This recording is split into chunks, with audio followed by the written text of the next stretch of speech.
Hi, this is Marge from box2book.com, and today I have some tips on putting together a back-to-school page. Now, just a plain sheet of scrapbook paper is really intimidating if there's nothing on it.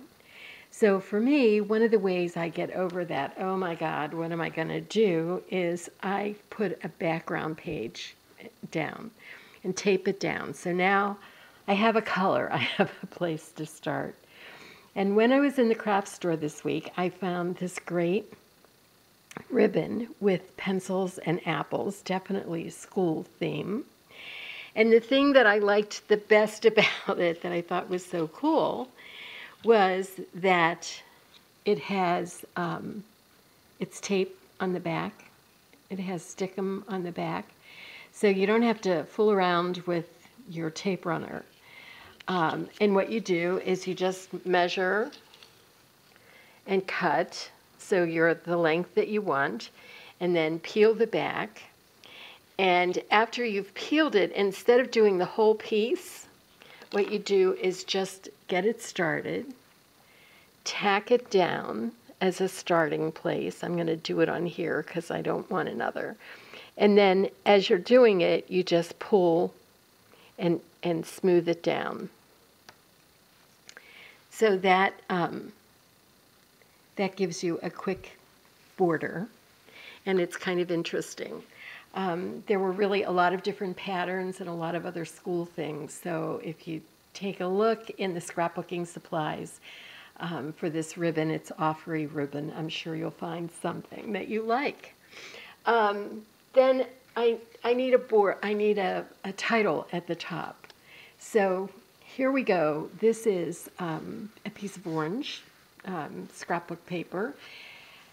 First I had it plain, and I thought, oh, that looks boring.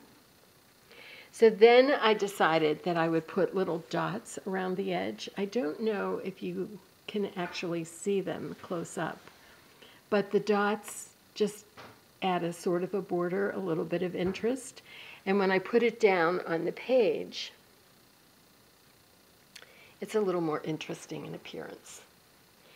Then for title, Back to School, I found a sticker.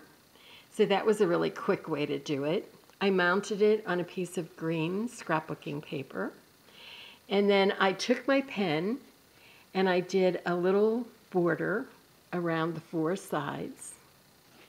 So now it's bordered, and that helps really to pop it off the page. And sort of the more layers and the more bordering that you do, whether it's with a pen or other colors of paper, the more interest the page has. It's a little more exciting. Now, of course, I don't have my pictures yet, but I wanted to give you this really quick how to do it. So here are background papers, slightly a stripe, a real subtle kind of pattern. And you have twice as many horizontal as vertical pictures most of the time. So for this page, I'm going to follow that and figure that I'll have 2 horizontals and 1 vertical. Did I say that? You have twice as many horizontal as vertical pictures, because when you take vertical, you have to turn the camera. So you tend to not do that. So right now, these are placeholders, and when I get my photos from my daughter, I will trim them slightly so that these become a border. So I'll have the photo on it, and it'll be this kind of a thing. Here's a journaling block. I don't know if I'm going to use it or not. And if I use it, I don't know. Will I keep it straight? Will I put it at an angle? Will I play around with it?